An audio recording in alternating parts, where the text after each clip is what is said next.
Good morning and welcome to the Sports Debate Podcast. It is Saturday morning. I hope you gentlemen are doing good this morning. I'm a little bit sleepy, but that's all right. We'll get through the show. Football season is officially over as far as the playing aspect of it. Of course, you know, there's always the business aspect of it. This weekend is the NBA All-Star games. They had a celebrity one last night. I don't even know who won. I don't pay attention to that stuff anymore. Anyway, but that's going on. But we also have debate questions that are on time. So let me get right to that. Right here. Should the NFL do away with the Rooney Rule? I know we talked about this a little bit before, but I think we didn't talk in depth like we should talk about it. James, I'm going to go with you on this question. Okay. We'll start with James today. Yeah. All right. So the Rooney Rule, should they get rid of it? It's been in place since 2003. Before the Rooney Rule, black head coaches, you can say maybe 2 to 3 per year were there. I mean, we can go all the way back to the inaugural season of the NFL in 1920, where guys were barely in the league. I mean, when we're speaking about specifically the Rooney Rule, meaning hiring of black coaches. But let's not just talk about black coaches. Let's talk about just black athletes that are actually playing the game in the actual league.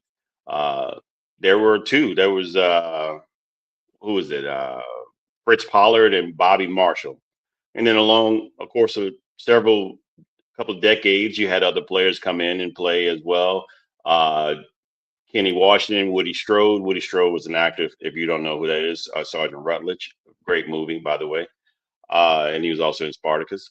But a lot of times these guys were dealing with racism that didn't really allow them to play, like Woody Strode.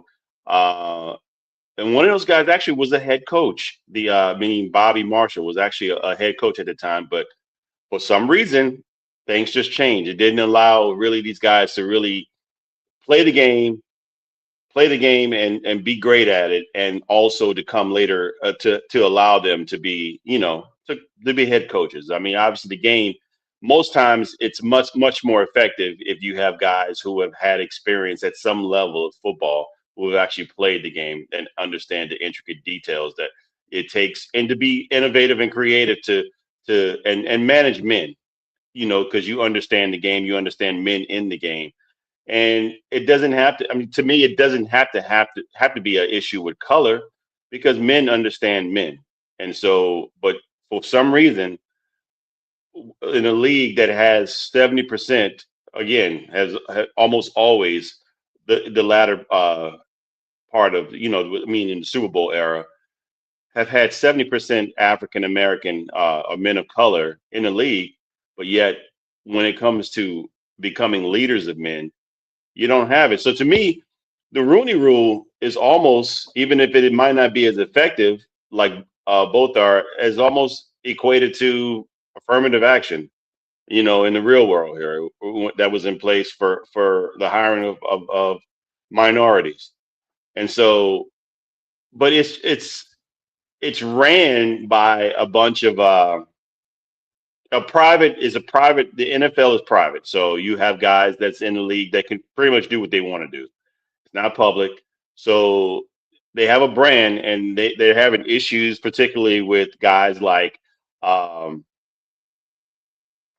Wilkes and Brian Flores that are going to go public now. They're going to go public with their trial, and the NFL trial, and that could bring a whole bunch of stuff out there. The NFL doesn't want that, because they have a lot of things that could open doors to other things that they probably don't want out and said and put out in public. So, but this is their own doing. Make it fair. Make it fair. I'm not saying that every black head coach is a good coach and every black coach needs to deserve the job, but the numbers just don't add up. It's just way too many guys that have been great in this league that are Hall of Famers. Not saying that they should be head coaches, but I'm just saying there are way too many guys that have played the game that are African American that probably deserve an opportunity to have as head coach more than what we've seen in the league. And I just think that the Rooney Rule should still be in place. But I know my partner next to me is going to say that it's not been effective enough, so maybe it shouldn't be in play. But I think what else do you have? What else can you do besides maybe arbitration or going to court like Brian Flores in order to make some change? But we'll see. I don't have any faith in that either, because I just think that if you have that much power, you have power to almost change rules and laws. We'll see, or bend them, at least, to say the least, that when you have that much money and power. But I am in favor of keeping the Rooney rules, and I'll leave it at that and let my partner go. Yeah, I didn't realize we're going back to 1920 to hear the way African American players, individuals were deprived. I mean, on Tuesday I'm going to go see a movie called Lincoln. It's going to go back to the days of civil rights, and yeah, the United States historically has been a racist country. Let's be honest about it. That's the point. So but going back to 1920, I mean, we're talking about today. I don't want to hear guys were deprived, and they were. They absolutely were. Where you could talk about baseball. It wasn't until 1947 that a black player, Jackie Robinson, was in the big leagues. I mean, come on. I mean, the Rooney Rule here, the idea is good. The idea is good to have the Rooney Rule. I get all that. Roger Goodell takes a bad knock. He's not a bad person. He actually is a good person. His dad, Charlie Goodell, was a United States Senator, and he would go against then President Richard Nixon, even though they were in the same political party, because he was against the Vietnam War at the time. So Roger Goodell probably picked some of that up from his dad. He's the one that set up the open tryout for Colin Kaepernick to get him back into the NFL, but Colin Kaepernick showed a certain arrogance by not going through the workouts, because had he done that, then the owners absolutely would have had no excuse not to allow Colin Kaepernick back in the league. But Colin Kaepernick made it easy for them for no one to sign him going forward. Look, the Rooney Rule is in the news today because of Brian Flores. Brian Flores is suing 3 teams, okay, along with Steve Wilkes, but we'll get to Steve Wilkes in a moment. Brian Flores is suing the Miami Dolphins for racism, basically. I'm not sure what it's on the legal paper. I'm sure it doesn't say the word, we're suing you for racism. You'll have fancier words than that. Miami Dolphins gave him a job. They gave him a job, and he was coached there 3 years. If they're these blatant racists, the Dolphins, he wouldn't have been hired to begin with. He's suing the New York Giants. The New York Giants GM was Joe Shine, who came from the Buffalo Bills, who was very close with Brian Daboll. Daboll was his guy. So Flores lost out to Daboll, who was the GM's guy. Okay, you can't fault the Giants for that. It was Joe Shine's job to hire the GM. He wanted someone he was very close with. And the Denver Broncos, I'm sympathetic for Brian Flores having to endure that meeting with the Denver Broncos, who had no intention of signing him at all. But the Broncos were forced to go through with the Rooney Rule. They had to hire an African-American candidate. So they happened to meet with Flores, and it was very insulting to Brian Flores to see John Elway like yawning and all. So he's suing the 3 of them. Steve Wilkes being part of the lawsuit? Are you kidding me? Steve Wilkes, he did a lousy job as a head coach in a couple of places. And he won a few games with the Panthers one year. They went 5-4, because, it's just people like Sonia, who's a Panther fan, was getting all excited. So Steve Wilkes then goes to the 49ers. He gets fired as the offensive coordinator by one of the most respected coaches in the NFL, Coach McVay. Then he goes to the New York Jets, and he gets fired in season by Aaron Glenn, who, by the way, happens to be black. And Steve Wilkes was his guy, but had to fire him. So Steve Wilkes is suing the NFL over his inability to get a head coaching job? I mean, are you kidding me? Come on. I mean, let's get off this. I hate the argument 70% of the players are black, because I'm countering, as a devil's advocate, mind you, that what percentage of fans who pay for tickets and support the NFL economically are white? I don't use that argument, so please don't give me the argument 70% of the players are black. How many GMs are black? The Giants had an African-American GM, Jerry Reese. Okay, so, I mean, Jerry Jones I got a problem with. His maybe old school mentality, which I don't like. He hasn't seriously considered a black head coach, maybe because he doesn't like the repercussions if he has to fire someone. He doesn't like the blowback, but I get a feeling Jerry is old school in a negative way, even though he's been very supportive of his alumni, of African-American players. He's been very nice to them in that regard. You still want someone in a leadership position. And the Rooney Rule, the concept is good, but the bottom line is this. Can we force owners to hire someone? I mean, at the end of the day, it's their team. They're going to hire who they want to hire. This year looks bad because certain coaches will let go. If Mike Tomlin makes himself available, he's going to get a job at the snap of a finger. Myself, if Brian Flores, if I owned the Jets, if Brian Flores wasn't suing 3 teams, I would hire him immediately. I mean, there's a guy who's was a good head coach, is going to be a good head coach again. Okay? And it's one of these things that looks embarrassing on the surface. I got to admit that, the amount of African-American head coaches, but you can't force someone to hire someone they don't want to hire if they have their own people in place, like the Buffalo Bills. They had Joe Brady in place, for example. So that's the guy they wanted to hire. How can you tell them to hire someone else? I think the Rooney Rule, the concept is good.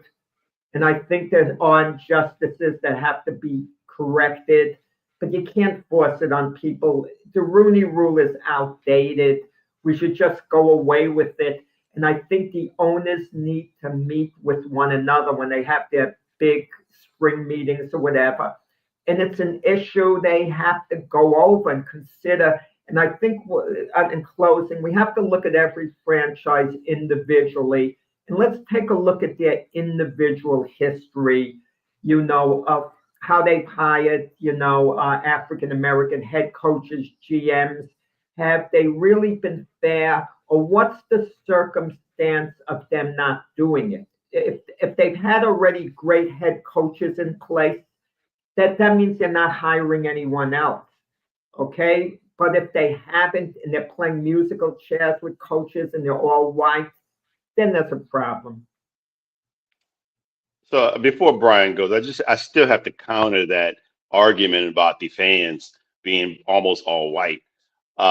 It's still, again, the fans don't play the game. The fans don't understand the intricate details of the game. It doesn't matter if they're fans. They're someone who comes that they're there to be entertained. The players are part of they are the entertainment, managing the entertainment, being a part of the leadership that guides the entertainment is what matters. What I'm talking about, and allowing the guys who actually do that to come up, to have that opportunity to come up and be a part of that management is what seems to be skewed. Look, I don't want to pull some comments here, but if I'm going to go maybe way back to Jimmy the Greek, he's on record as saying, if black guys get head coaching jobs and quarterback jobs, what jobs are going to be for us? That's what was said there. And that's why I have a problem. I have a problem with that too, but that was decades ago. I have a problem. But it was said, is what I'm saying. But it was said. He was fired. He was fired. But my thing is, he let it out. But my thing is, that sentiment it can be held quiet without someone saying it. I mean, the actions might show the same thing if you're not allowing. When Jimmy the Greek made it, there weren't any black starting quarterbacks in the NFL. Things have changed, James. They Don't have. I agree. I agree with the quarterback. I'm just saying the last aspect might be the coaching. Think about that. Let me understand this. The black quarterbacks, some of them in a few of the teams are playing poorly, and all of a sudden you get white quarterbacks come up like Drake May out of the draft, and they're playing well. And we look around the league and we say, wait a second, there are only 3 starting black quarterbacks in the NFL. Should we then don't hang that over my head, sir. You know me. I'm a fair person. If you're black and you're bad, I'm gonna tell it to you. It's just what it is. I mean, if you're not a good quarterback, you're just not a good quarterback. No. That's But what it is. look at the overall numbers to point out it's circumstances, right? You have to look at every individual franchise. You're a New Orleans Saints fan. How many black head coaches have the Saints had? That's one of the 11 that still have it, and I still have a side eye to the organization. Yes. Okay, Sean Payton was their coach for years, so there really wasn't an opportunity to come in with a black head coach, and you wouldn't have wanted one in place of Sean Payton because he was one of the best coaches. Is one of the best coaches in the NFL. So you had an elite coach there. So when Sean Payton moved on, were there better candidates than your current head coach? Maybe there were. And if I was an owner and if it came down between a white and black coach and it was all even, I would hire the black coach. This is me to try to correct some type of historical injustice. But if you are more impressed with a candidate and you have the man you want, I mean, it's hard to make a move. These are individual pieces. These are like 30 individual teams that are making the decision. Fair enough. I will say 32. Yeah, 32. And look, I think that, I mean, we can agree to disagree. I just think that the numbers are just not, I mean, they're just not there. I mean, it was 18% with the Rooney Rule. Let's put it that way. It was 18%. Just the numbers are just not there. And it's really hard to argue that some other coaches are not being some candidates. I mean, you have some guys that like say, for instance, like with the Saints, you mentioned the Saints. Dennis Allen, not a good head coach, has a record of not being a good head coach. Does he deserve an opportunity? Sure. Everybody deserves a second chance. But you don't see many of the other, I mean, the guys with the brown skin getting the first chance. Marcus Freeman, if he wanted to leave Notre Dame, he would get a job easily. Yeah. He would get a job easily. I think my point is you have to look at the individual teams. Is there a reason they haven't hired a black head coach? And I would study that. The Lions had Jim Caldwell. He was successful. Why the heck was he fired? He had a winning record, and the guys before and after him, it took the Lions a while to duplicate his success. Now that baffled me. And this is where we can let Brian add in on that because he has more experience in that regard. No, I mean we have a black GM, and we've had black GMs actually through the course of Lions history as far back as I think when we got what's his face. He's a GM for the Dolphins now. He was for the Cleveland Browns last year. But anyway, we got him like in 2000, I want to say in the teens somewhere around there. I'm not really sure. But we've had black GMs, black head coaches. Caldwell was a really good coach. He was a good coach. I wouldn't say a really good coach, but he was a good coach. He got us to the playoffs quite a few times. Well, he got the coach to the Super Bowl. Don't forget that. The coach in Baltimore. He helped Baltimore get there as well. But in regards to this is never going to change because first of all, the thinking of this country, it's an institution. And if the institution is teaching a certain way, the institution is not going to change unless you throw a wrench into the whole situation. which to me would be somebody black owning a team. Because once you do that, that starts opening a whole bunch of doors. Okay. Because once you have a black owner, and then if they do a very good job, of course, you have to be successful. And this goes to a lot of things that you don't understand as a person, a non-colored person, because, those opportunities are already afforded for you. Well, black people have to work twice as hard to get to because they got to be successful at it too, so they can put their foot into the sand and mold it. You know what I'm saying?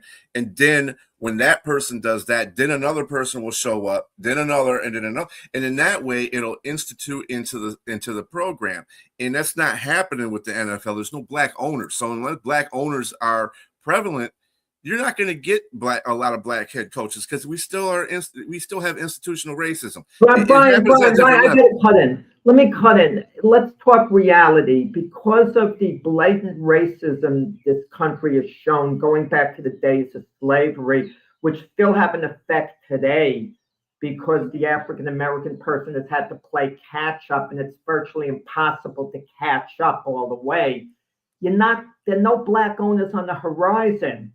So you're not all of a sudden going to get black owners because of the racism that afforded, the lack of opportunities that are having a major impact still today.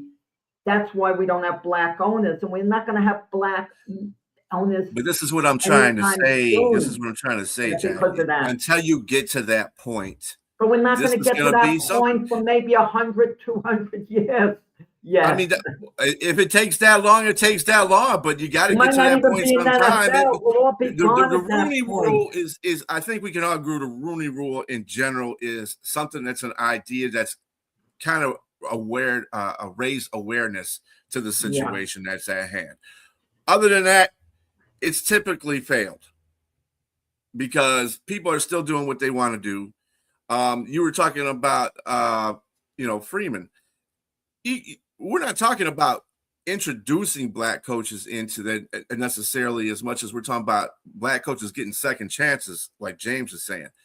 I find far more their white counterparts get second chances than black coaches do.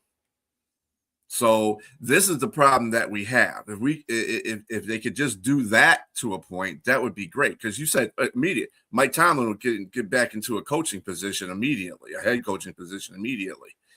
But and that's because he's had success with one organization. Raheem Morris. Does he have a job yet?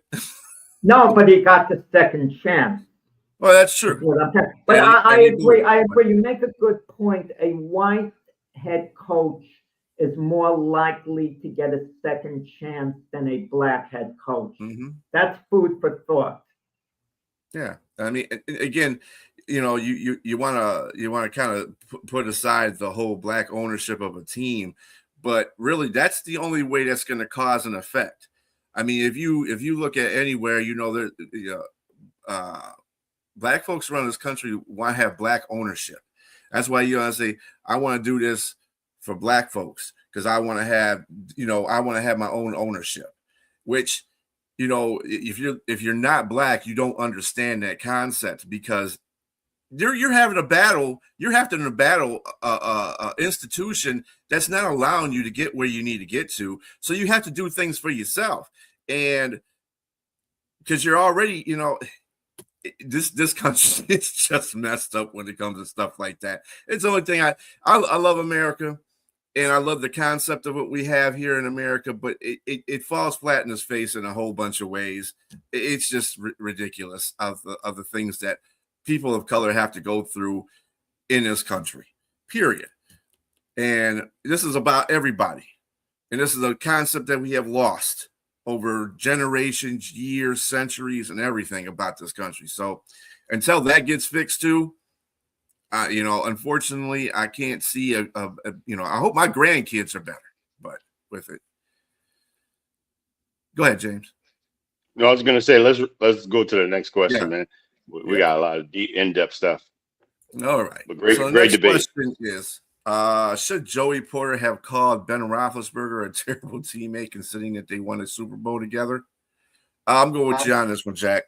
Yeah, because Ben Roethlisberger was, but the difference between him and the Terrell Owens, and this is what James and myself have gotten into a friendly debate before, is Roethlisberger, as horrendous a teammate as he was, he's a Hall of Famer because he won. Terrell Owens didn't win. Okay? And it's you guys have had office jobs, you've had coworkers, and as long as the job gets done, you don't have to like him. He's a bad guy, Ben Roethlisberger. I mean, when Mason Rudolph was drafted in the third round by the Steelers, he immediately said, "It's not my job to help him out. If he asks me a question, I'll answer him, but I'm not here to help him." He made it clear. And Mason Rudolph hinted as much when he left the Steelers for 1 year to go to Tennessee. Roethlisberger was a bad guy. You know, the Steeler players all went to this bar in Pittsburgh, but the owner let it be known he didn't want Roethlisberger there. You know, the other players were welcome. He didn't want Big Ben there. And imagine that Big Ben's the big star, and he was basically banned from there. The owner let it be known. He's a bad guy. He had certain stories about being abusive to women and this and that, and just not a good guy. Now they won a Super Bowl, Joey Porter with Ben Roethlisberger. So you would think there would be warm feelings. How many other players have really ripped into their quarterbacks as being a bad person? And who's come to Ben's defense in the interim? Since Joey Porter made that remark, no one has stepped forward and said, no, Joey shouldn't say that. And they've defended Ben. He's, great quarterback, lousy teammate from a lot of the reports. And, sometimes a quarterback has to be extra tough in the huddle. All quarterbacks have their own style. I get that. Sometimes you have to chew players out to get the best out of them. But you got the feeling that Ben Roethlisberger, he would just chew guys out because he was just mad, not to improve them. Yeah, Joey Porter was absolutely entitled to come forward and cast a light on how Ben Roethlisberger is.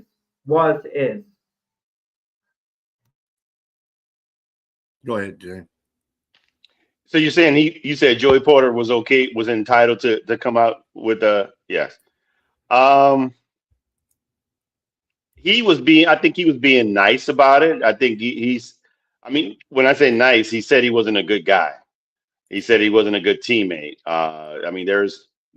I've watched full context of that podcast with Cam Hayward and Diana Rossini during Super Bowl week, and it shed light a little bit, but it's from one guy's perspective. Should he have said things about it? I think it was more defending his guy. This is everything based and predicated on what was said about Mike Tomlin, about how Mike Tomlin coached and what he can do. I watched the podcast of Big Ben, and I didn't see a lot that said that he was really putting Mike down. I watched it in full context. He virtually said that it was just probably maybe time to part ways because sometimes it's just like that. He gave an example of Andy Reid and the Eagles. I mean, they won a lot of NFC championships, but they got to a Super Bowl, but they didn't win. And then sometimes things just become stale. And as much as this guy is not a good guy, I can agree with that statement. I can agree with what he's saying. Sometimes it's just, things like Jack, you've even said it. It may be just time. You've been on record as saying that it might be just time for Mike Tomlin and the Steelers to part ways. So, but I think it was just a matter of when Joey Porter said, if I'm Big Ben and the things that I've done, I wouldn't grab a microphone and say anything in regards to them. So he's saying that this guy is not the guy to say much of anything. He should just be quiet and ride off into the sunset, because of all the things that he's got in the skeletons in his closet. I mean, mind you, Joey Porter is not the choir boy himself, but Joey Porter will tell you that he's not exactly a choir boy, but he's a loyal guy. And he said they hid a lot of things. They stood up for him. But Joey Porter also said that when they voted captains, they didn't vote Big Ben as a captain. They voted Joey Porter as a captain. They voted a couple other guys captains. the organization made him a captain. But if it had to be amongst the players, it's telling that they wouldn't have made him a captain. But all that being said, if I'm Joey Porter, if stick up for your guy, but which is Mike Tomlin, and I'm glad he is sticking up for him, because obviously from a few other players I've heard things when he said this. Mason on X, Mason Rudolph chimed in and said bullseye. Pouncey said some things. A lot of guys that were like big time players for the Steelers virtually agreed with Joey Porter's stance. My take is, though, it's just that why are these guys putting this stuff out there now? I mean, everybody, James Harrison, he got on him about his comments, and I think he was just in his feelings about not being allowed to come back to the Steelers at a certain point when he didn't want to deal with that persona when the diminished talent was there, but the persona was still there. It's like Chris Paul. You got this personality, but your talent is not as good as where your mindset is, sir. You got to take it down a notch. And Tomlin just didn't want to deal with that. And so you hear James Harrison on his podcast calling Mike Tomlin not a Hall of Fame coach because he doesn't have a Hall of Fame tree following him. I mean, a coaching tree. Goofy stuff. I would just say that I still would have kept this in-house because ultimately you're tainting your legacy as an organization. This is putting out a lot of bad stuff towards the organization. If he's a bad guy, you kept it this quiet this long, don't say nothing. If I'm Joey Porter, don't say nothing. But if you're Big Ben, I didn't hear nothing wrong with his comment. I think they just wanted to get that out there. It was just something that was said, and they've been waiting to say something. But if you're you have this much legacy going on with the Steeler Nation, this doesn't help it. It kind of hurts it. It taints it a little bit. And if I'm James Harrison, I should be quiet.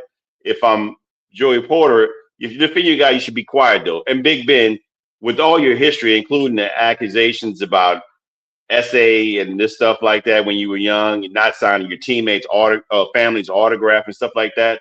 Again, I think people have changed, can have the opportunity to change. And from what I understand, he's gotten better over time. But I'm not in the locker room. I don't hang with Big Ben, so I don't really know how true all this stuff is. I just think that overall, the bigger picture, how does this paint a picture on the Steelers' legacy as a whole?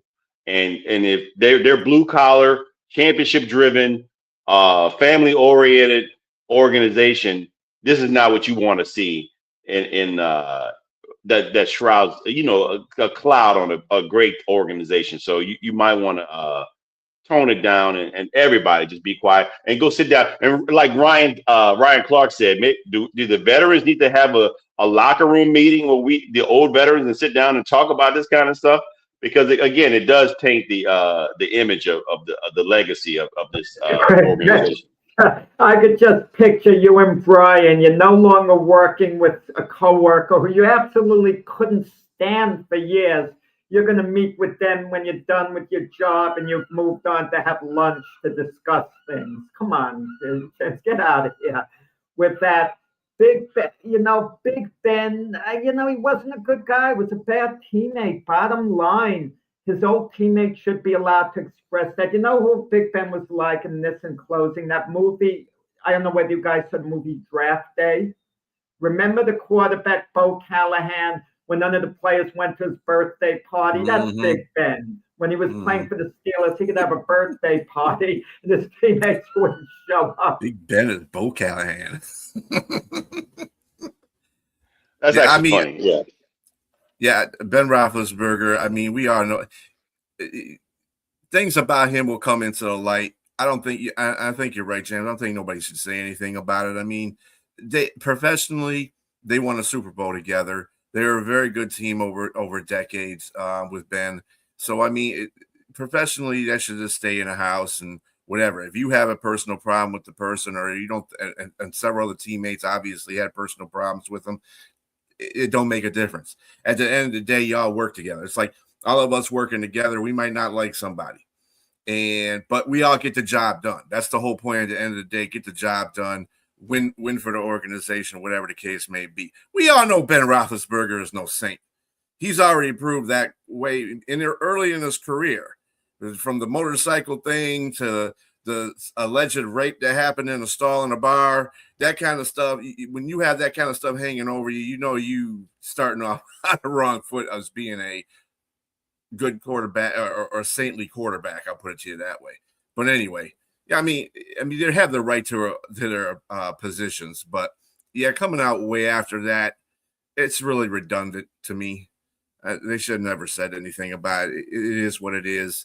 And like I said, what comes from the dark will go into the light. So whatever Ben Roethlisberger did in light, it'll come back out, but not by just don't do it by teammates. That's all. Anyway. All right. Now I'm going to butcher some names here. All right. Olympics are here. Everybody should know that. If you don't, and you've been hiding under a rock or something like that in sports, then whatever.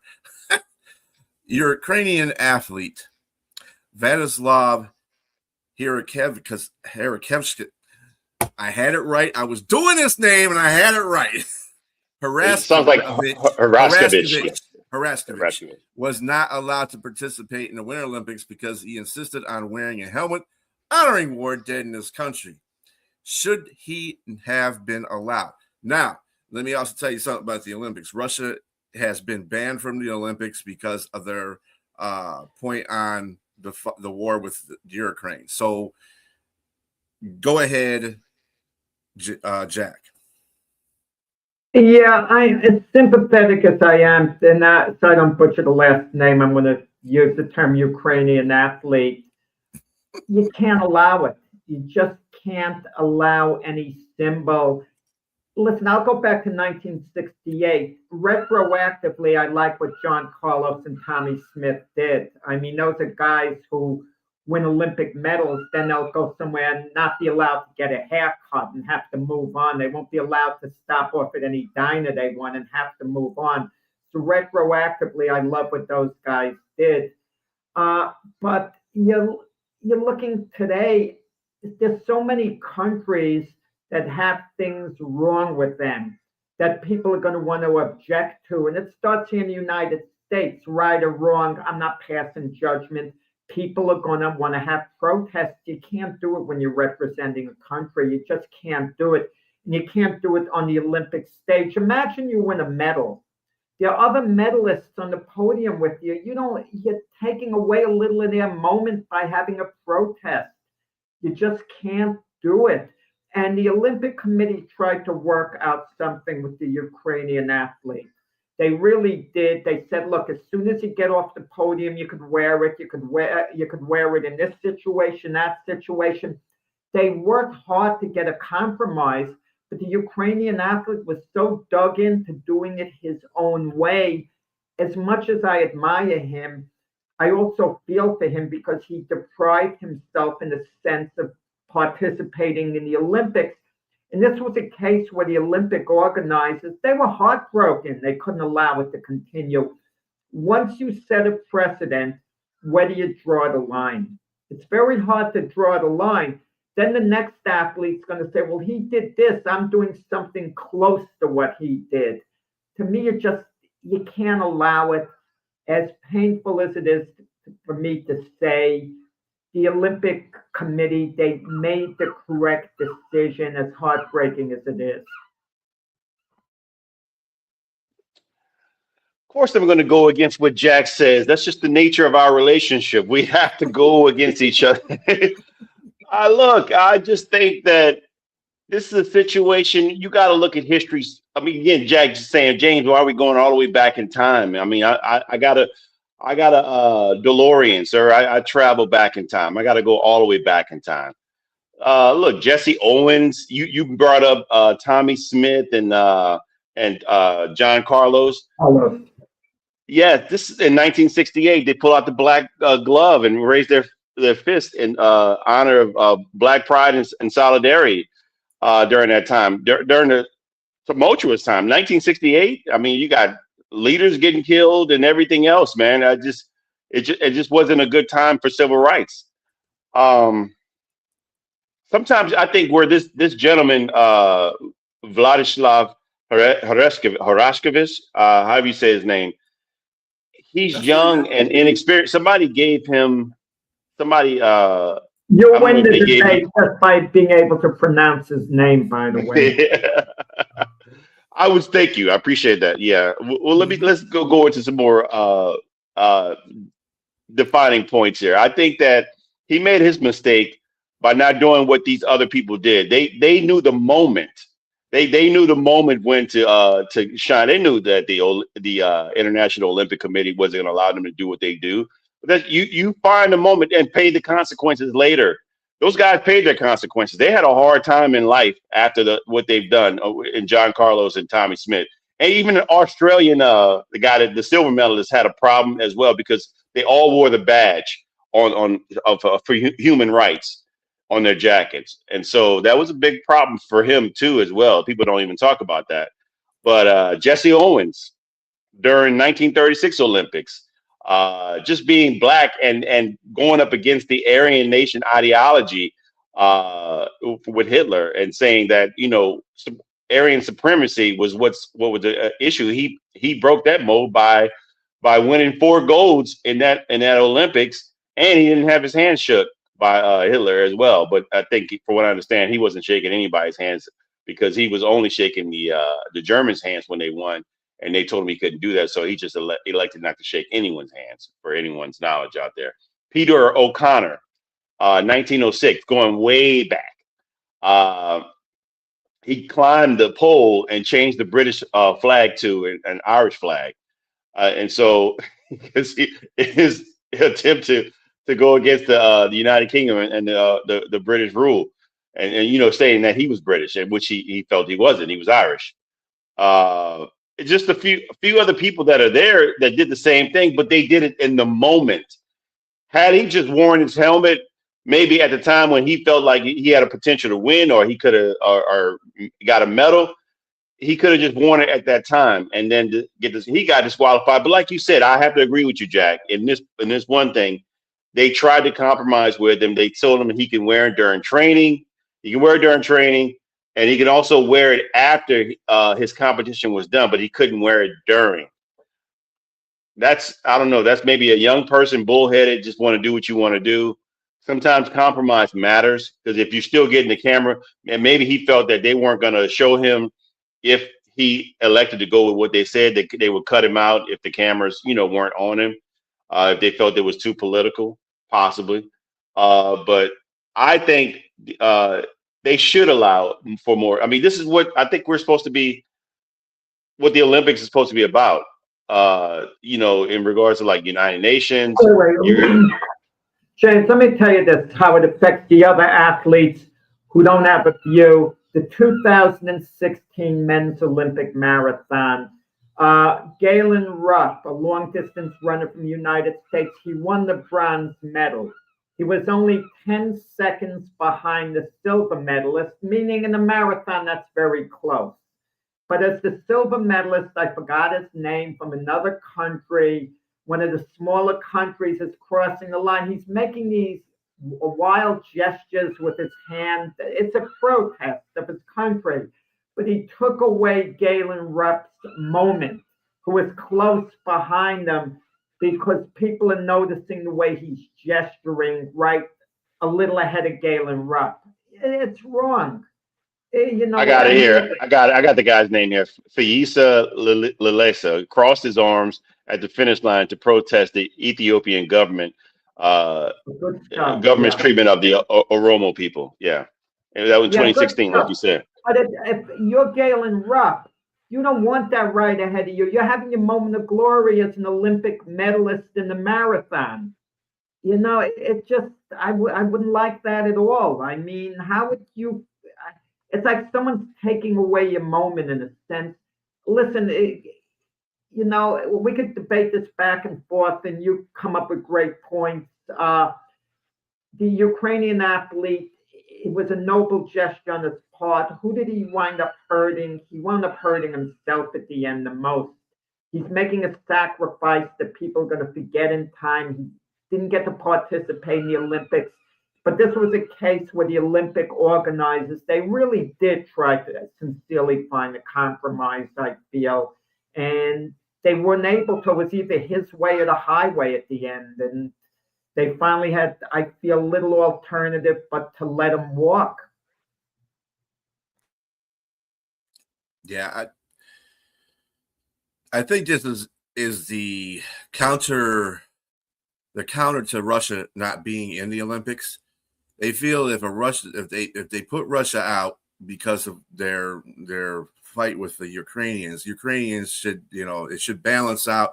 Shouldn't be coming in there with that helmet with the, memorializing the fallen heroes of the war, because it's kind of like an offset and balance with how you're not going to let the Russians in there, but you're going to allow this guy to wear a helmet with, the fallen heroes of Ukraine on it. It's kind of not setting the right precedent. To tell you the truth, I think more of this debate should have been on whether it was right. Whether it was right for the Olympic Committee to even ban Russia. I know people will automatically jump on that and say, yeah, because they're the ones that are the bully, and they're fighting. And what year is this now that we're talking about this? That there's still a war going on. That tells you a lot about Ukraine and Russia. So Russia's the big bad mother, right? And then Ukraine's this little small country, state, whatever you want to call it, that's fighting off the big mother. And they're doing a very good job at it. So, Russia has been a problem in the Olympics for a long period of time, whether they were communist, Democrat, whatever they are now. I don't know what the exact tone is for their country now, but they've always been a problem with the Olympics. They've always got something that they do that people don't like because they're communists, whatever the crap may be. But taking them out of the Olympics, I think, hurt the Olympics a little bit because, and I'm not saying what they're doing is right either. I'm not by any saying Russia should, everybody should be like, oh yeah, Russia's great because they're fighting. No, I'm not saying that.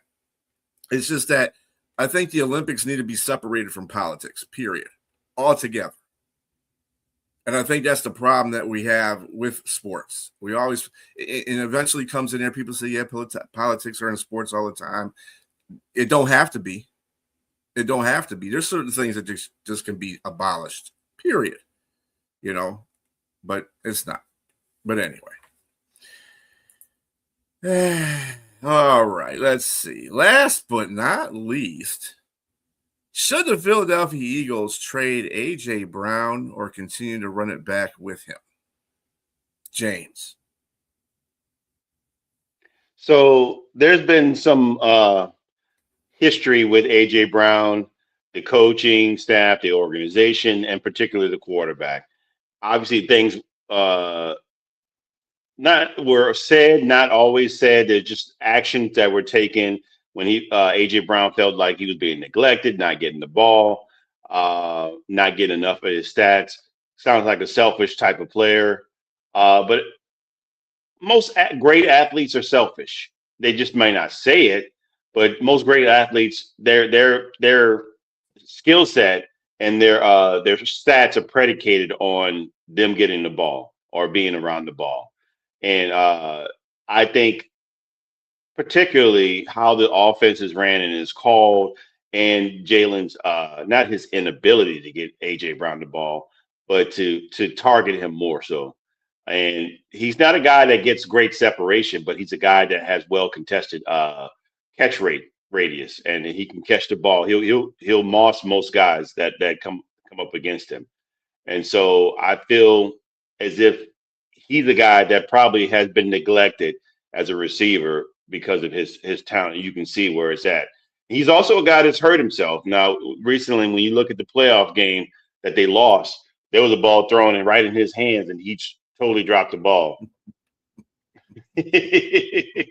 Yes, he's a guy the antics that you see on the side of the field are a bit distracting, and there's no way that someone should continue to do these sort of things or say things in the media when he's being asked certain questions about his team.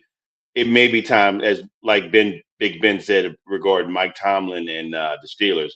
It may be time to part ways for those two, and I agree that they should trade and get what they can for him. He's being paid. He's on a $95 million contract, and he's still got a lot of money left to be paid. And they can get some valuable assets for him. Somebody wants him. Somebody's going to want that skill set. And I would trade him and just go with the guys that you have in-house. Get maybe a second and a third, and get a draft pick because there are some decent receivers in this year's draft, or maybe get another free agent. Get another free agent that you can get somebody that's less quiet. I mean, that's a little more trustworthy. That can give you a lot of trouble with their mouth, and move forward, because he seems to be a total distraction. And either whether they're winning or not winning, he obviously had a terrible 2023 season. 24, was it 24? Yeah, 2023 season, had a great 2024, and it seemed like they regressed again in 2025. But I would trade him. Okay, James, this is coming from a guy who calls Terrell Owens a slam dunk Hall of Famer, who sings his virtues, a guy who's torn up locker rooms. Just move A.J. Brown, get him out of town, send him packing for second-round draft choice. The top receivers in the draft are going to be gone by then, okay? You can still get value, don't misunderstand me, but the top guys like Cornell Tate, etc., are going to be gone at that point. A.J. Brown was correct to show discontent. It was proven by the end of the year. The Eagles moved on from the offensive coordinator. Their offensive scheme was flat out bad. He saw that. He was exasperated. He wanted to make the team better. He saw what was going on. So he's been accused of being selfish. Sometimes you have to be a little selfish. If Saquon Barkley feels he's not getting enough carries, he's entitled to speak up and start arguing about it, knowing he could. Hold on, Jack. I got to intercede. I'm going to let you go. I got to intercede. When you said that he was fussing about the coordinator, yeah, it was flat out bad. But this is not new. He was acting like this when they won the Super Bowl with Kellen Moore. Thank you. They won the Super Bowl. He was acting like that. Good thing he was acting like that. That contributed to them winning the Super Bowl. Thank you. You should speak up. You want to make the team better. Look, A.J. Brown's bottom line is this. I don't have to talk that long on this. I could turn it over to Brian. A.J. Brown is a terrific receiver. You want to focus that he dropped the pass, okay, that he should have caught. Okay, fine. But he's a terrific receiver. Nick Sirianni claims, I love A.J. Brown. Either Nick Sirianni is a liar and a phony, or he's telling the truth when you make a remark like that. You really love A.J. Brown.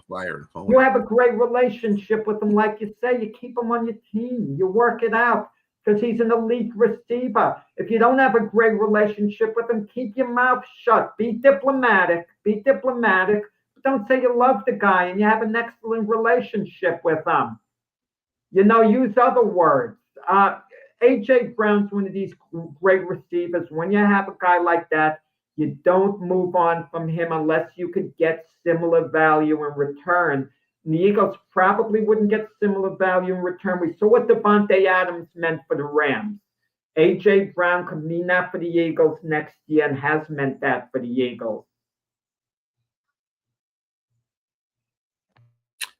What I had to say to the A.J. Brown thing is, when you're doing well and you're being productive on the field, things can be overlooked, like your sideline antics. But this is neither what A.J. Brown is doing right now. He's not producing. He's been producing in spatula, like when they won the Super Bowl, he was producing. I mean, in the Super Bowl, he did really well because they were passing, because they stopped the run. So, and Hurts and him are not on the same page either. And that's been going on for the last, the amount of time they've had A.J. Brown. Those two just don't get along professionally. They don't get along professionally. So they're not on the same page. there's got to be a change somewhere, and I definitely tell you they're not going to change the quarterback. It's going to be the receiver that pays the price on that, because receivers in this league, whether they're great or not, are a dime a dozen compared to good quarterbacks in this league. So I would say that they would trade AJ because he needs different pastures. He does. He needs to go somewhere and start over again. Usually players, we say that a lot. It's a cliche thing, but you know what? You see players 9 times, well, I would say about 7 times out of 10, those players that go on to different teams do better, at least in their first year with them, because it's a clean slate. So, I mean, AJ Brown just needs to go. They should trade him and get something for him, like James said. They should try to get some draft picks or get a receiver that's, I wouldn't say equivalent to him, because they probably won't be able to do that, but get somebody that's going to be like a Mac Hollins or something like that, somebody that's going to be out there and do their job. AJ Brown gets known for dropping passes because he didn't get the ball that much this year. So you saw more of his mistakes than you saw of anything that he really did, because he didn't get an opportunity to get the ball that much. And that's on the offensive coordinator too. Obviously, he's not around anymore. So it is what it is. Like I said, it's just time. It's just time for him to go, move on, and get to a different team. Keep his career going. I mean, it happens with Devontae Adams, and he was with your boy Jack, Aaron Rodgers, and didn't do. And let me say this. Reference back to the T.O. comment, sir. T.O. deserved to be traded away from the teams that he's done, because he did cause those problems in the locker room, but it still doesn't deter from the fact that he still produced on the field and still deserved the first ballot Hall of Fame. Yeah, I get what you're saying, James, but then you can't use another argument as far as leadership and tangibles helping the team. You can't use that argument to build a player up. The Giants had a great linebacker when they won the Super Bowl, and Harry Carson. But what did people talk about? The leadership he provided. That gave him the boost and made him a Hall of Famer, pushed him over the top. His actual play on the field was excellent, but the perception in making him a Hall of Famer was his leadership, that he was really the leader of that defense, not LT. So you can't have it both ways. That's my argument. I mean, T.O. should be in a Hall of Fame. I couldn't. T.O. is a great receiver, Mm-hmm. a great receiver, arguably one of the best ever, but he hurt teams like A.J. Brown. Is he hurting the Eagles by being on them? Even if he produces on the field, you can hurt a team, and that should be taken into account. Yeah, I think, he just needs better pastures. That's all.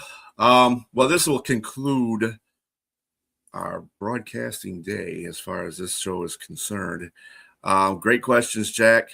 Jack's always good for the debate questions. I did butcher. I was playing devil's advocate on the first question about the Rooney Rule with the fans and attendance. I said I was playing devil's advocate. Mm-hmm. I'm just setting up an argument. I mean, just talking, to debate the issue. I don't like the 70% black player thing. It's an injustice, the lack of black head coaches in the NFL, but I don't like that used as a building block, that particular statistic. I don't go for that one stat, so that I was trying to counter that one stat by playing devil's advocate, but it is a major problem that, that the NFL has, but the Rooney Rule is not solving it. That's the thing. So what's the next step? You just got to sit down with the owners, and the owners have to have open discussions about it, maybe leadership councils, because they're going to hire owners at the end of the day who they want anyway. And you hope they do make the right choices, whatever it is. Well, that's the whole problem with the NFL is the owners themselves. You got a lot of good old boys in there, and that's not going to change until either they pass away and somebody in their place becomes more retroactive in how to hire. No, some of the 11 owners, 11 teams. those are the ones I would kind of address first. What is the reason you have it? And explore the reason. Some might have a very good reason, like having Sean Payton. Some won't have a good reason. Just a good old boy, never meaning no harm. No Dukes of Hazzard, really. Anyway, all right, folks, we are out of here. You have yourself a great rest of your Saturday. Again, join us tomorrow at 8 a.m. for the Sunday Morning Sports Show with me, Jack, James, and Keith. Everybody, toodaloo. Peace out.